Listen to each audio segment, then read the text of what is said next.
Rapidement, c'est quoi un nombre magique? Un nombre magique, c'est tout simplement un nombre qui a cette capacité-là de s'intégrer avec tous les autres ensembles que nous connaissons. Et généralement, les nombres magiques sont représentés par la formule E fois G égale à 1. E, le grand E, c'est-à-dire l'énergie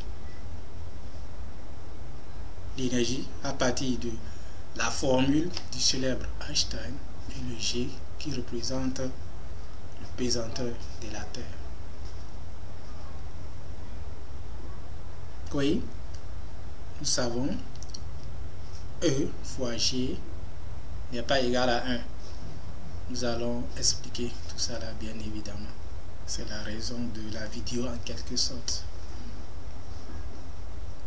Parce que le tout ne suffit pas d'annoncer la chose. Et comme vous le savez, vous êtes bien chez elle ici. Donc, nous tenons vraiment à la précision et au détail surtout. Prenez la nature, d'accord, ainsi que tout ce qui s'y trouve. Prenons par exemple cet objet. Ceci, c'est un BIC, c'est un objet en tant que programme. Lorsque vous prenez cet objet, nous pouvons faire une représentation graphique. Nous pouvons représenter cet objet-là sur un papier, par exemple. Et lorsque vous allez représenter l'objet sur le papier, ce qui est sûr, vous n'allez pas avoir la même morphologie, c'est-à-dire la même forme que ceci. Autrement dit, vous avez essayé de dessiner une réalité déformée ou une réalité transformée ou une translation de cet objet-là. Ça, c'est un. Le secondo, en dehors de ce que vous voyez là, ce que nous pouvons voir et toucher, nous avons une parallèle ou une représentation image ou une translation image de ceci que vous ne pouvez pas avoir à travers vos yeux là, mais à travers l'état d'esprit et bien évidemment certains calculs. Mais cela ne veut pas dire que tout ça là n'existe pas, non. C'est tout simplement, vous n'avez pas la capacité, d'accord, votre esprit d'état n'est pas à ce niveau-là pour pouvoir appréhender les choses. Et pour comprendre ce scénario, je vous conseille d'aller lire les recherches du philosophe Démocrite. Je pense qu'il en a parlé là-dessus. Ce n'est pas parce que vous n'avez pas aperçu une chose que cela n'existe pas. L'essentiel, c'est que lorsque vous vous basez sur votre persona, sur votre propre observation et vos propres expériences, vous devez mettre plus d'efforts, plus d'énergie dedans. Autrement dit, la perception intérieure, lorsqu'elle est grande, elle est nécessaire plus que la perception extérieure ou bien collective.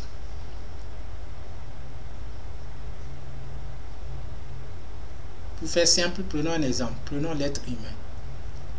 En dehors de ce que nous voyons là, il y a quelque chose que nous ne pouvons pas percevoir. C'est quoi? C'est l'âme. Donc c'est tout.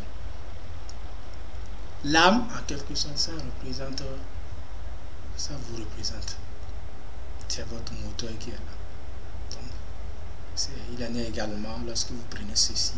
Ça, en quelque sorte, comme nous ne pouvons pas dire l'âme, c'est pourquoi nous disons une représentation parallèle. Parce que ce n'est pas un être humain. Nous parlons d'un objet. Donc, tout objet a une représentation parallèle qui permet de restaurer l'équilibre de cet objet-là. C'est de la science, les gars. C'est de la psychologie.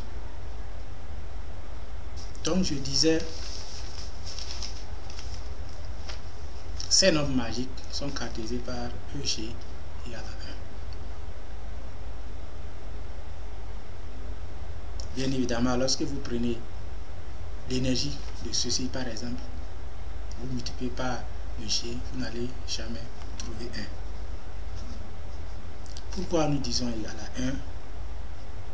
Je vous explique. Prenons tout dès le début. Nous allons commencer par le commencement. Parlons de ces nombres. Nous avons tout d'abord les nombres entiers naturels n. Donc prenons ces entiers naturels n là. Nous pouvons avoir, disons, 0 en allant. Nous allons essayer de faire un petit exercice. Nous allons travailler un peu nos mémoires pour vérifier pourquoi nous avons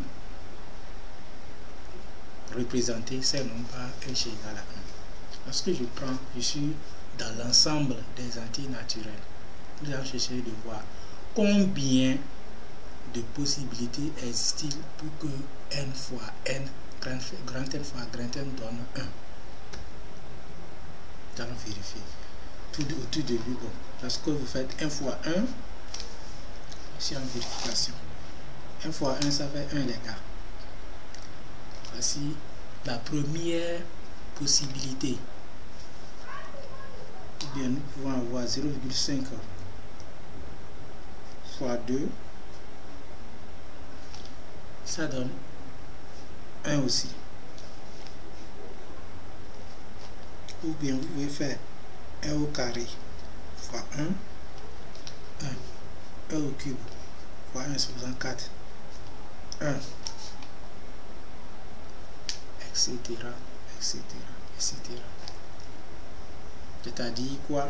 Vous avez une infinité ou bien plusieurs possibilités d'avoir n fois n qui vous donne grand N.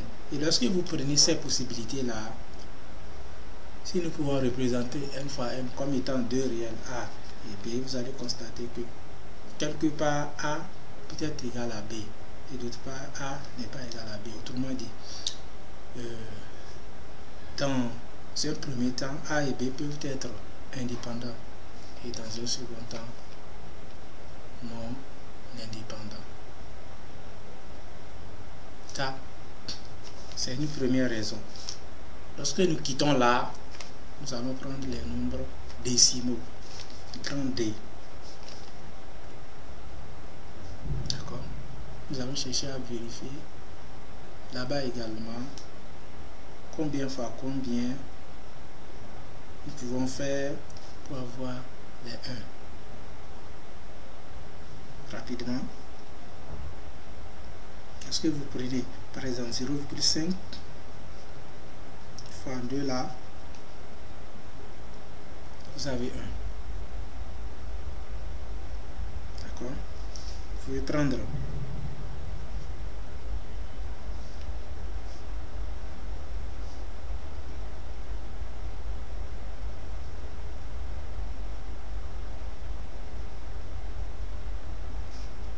sur 0,5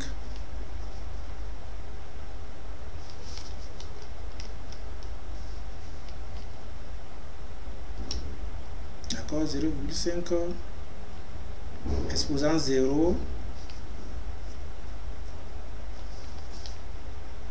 fois 1, vous avez 1. Donc, lorsque vous allez prêter un peu d'attention en choisissant des nombres précis, il existe plusieurs, ou bien on peut avoir plusieurs possibilités d'avoir 1. Lorsque vous continuez l'exercice,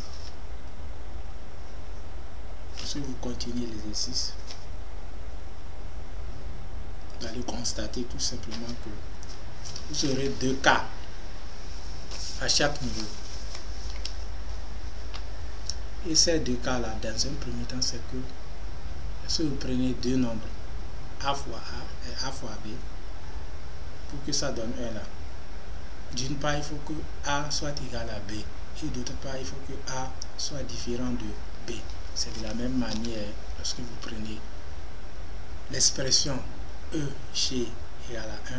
D'une part, vous pouvez retrouver E égale à G, et d'autre part, E serait différent de G. Maintenant, comment est-ce que je peux par exemple arriver à reconnaître que ici, il faut que ça soit la même chose? C'est très simple. C'est l'exercice, ou disons, c'est l'application. Et là, en même temps, nous allons rentrer dans un autre point. Parce que nous allons essayer de parler aussi un peu des applications.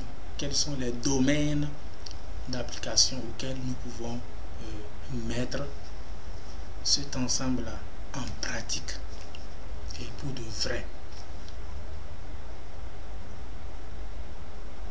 Comme je disais, lorsque vous êtes en train de traiter un exercice par exemple, cela, c'est l'exercice qui vous guide. C'est en fonction des difficultés que vous aurez à rencontrer en traitant cet exercice, que ici vous allez savoir que ici il faut que j'adapte cette propriété là, que j'adapte cette règle là. Et nous l'avons dit bien sûr, nous pensons en un mot résumé ces propriétés, parce que les propriétés des nombres magiques prennent compte tous les autres ensembles.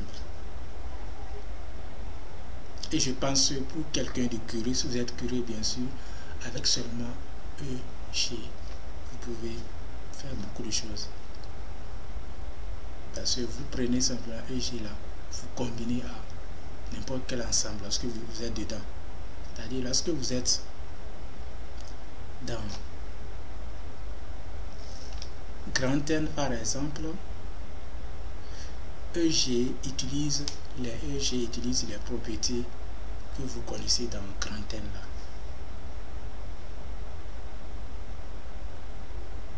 EG utilise les propriétés que vous connaissez dans grand N là. Et ça, je pense qu'il faut d'une part beaucoup d'attention. Donc nous sommes en train de travailler là-dessus pour voir un aperçu résumé, d'accord, des propriétés de l'ensemble en quelque sorte. Rapidement, quels sont les domaines d'application dans lesquels nous pouvons mettre en application cet ensemble-là? D'abord, nous pouvons parler de la physique appliquée. Et lorsqu'on parle de physique appliquée, il y en a plusieurs sortes de branches. Par exemple, la physique nucléaire, la physique quantique, la physique des particules, etc. Donc, avec, si vous avez des exercices vraiment, ou bien des théories que vous voulez vérifier, je pense que ces nombres vous seront utiles à vérifier des choses dans cette partie-là. Nous avons également les maths appliquées. Lorsqu'on parle de maths appliquées, nous avons l'algorithme, les algorithmes, que ce soit les matrices, la programmation pour les programmeurs. Il y a également les prédictions, les statistiques, les prédictions, que ce soit au niveau des choses, au niveau de la nature. Par exemple, admettons que vous voulez construire un bâtiment. Grâce à Ada, en connaissant quelques données à l'avance, Ada peut vous aider à déterminer la période ou les périodes dans lesquelles votre bâtiment peut avoir de problèmes, pour que vous puissiez vous préparer à l'avance à la maintenance de votre bâtiment. C'est aussi une manière de prédire. Et ceci, ce n'est pas de la magie. Parce que c'est là déjà, lorsque vous prenez, ça c'est en médecine, la biochimie, technologie. Ceux qui fabriquent les médicaments, lorsque vous prenez tout médicament, derrière ils écrivent quelque chose, la date d'expiration. Posez-vous tout de suite une question. C'est à base de quoi, ou bien ils se sont basés sur quoi pour pouvoir déterminer une date d'expiration. Ce n'est pas seulement au niveau des médicaments, il y a au niveau des produits alimentaires, des produits technologiques. Partout vous avez ça. Made in, et en bas on vous écrit la date d'expiration du produit. C'est à base de ces prédictions-là, c'est à base de cette science-là. En dehors de cela, je pense qu'il y en a d'autres domaines également. Et tout ceci, il faut que vous préparez d'abord votre esprit, bien il faut que vous soyez déjà impliqué dedans pour pouvoir voir en clair ce que nous sommes en train, ou bien nous voulons dire ici. Parce qu'il faut toujours préparer son esprit. C'est le plus important. C'est le plus important. Lorsque votre esprit n'est pas prêt, lorsque votre esprit n'a pas cette capacité de recevoir les choses, même si vous voulez, vous allez essayer, ça ne va pas marcher.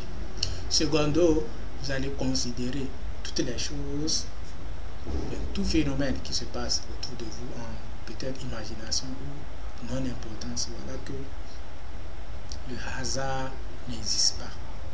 Tout est relié, le temps, les événements, tout est relié.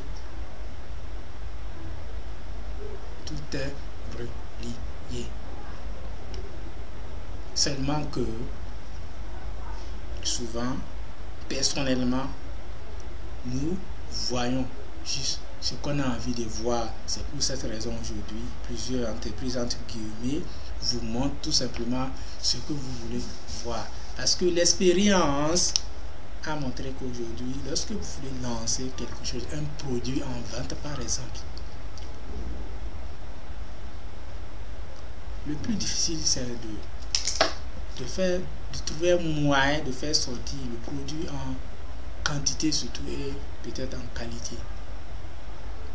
Mais concernant le fait d'avoir la clientèle, ça c'est pas du tout quelque chose de compliqué, parce qu'à l'avance les gens sont compris qu'il faut lancer il faut ouvrir des enquêtes, et ces enquêtes là vont leur permettre de rentrer dans la conscience, dans l'esprit des gens. Et lorsque vous arrivez par une science bien sûr à rentrer, à lier l'âme ou l'esprit d'un individu, vous pouvez le conduire comme étant le troupeau de bêtes. Là, tout ce que vous allez lui proposer, il va prendre et consommer. Parce qu'il vous maîtrise en quelque sorte. C'est ce qui se passe aujourd'hui sur le plan du marché, de la politique, tout ce que vous voulez. Donc les études, c'est de cette façon-là, ces études-là sont menées pour pouvoir capter l'attention des gens. Lorsque vous prenez le temps, on subit tous ces effets. Quels sont ces effets par exemple? Prenez un public. Vous sortez, vous êtes là, vous voulez vous adresser au public.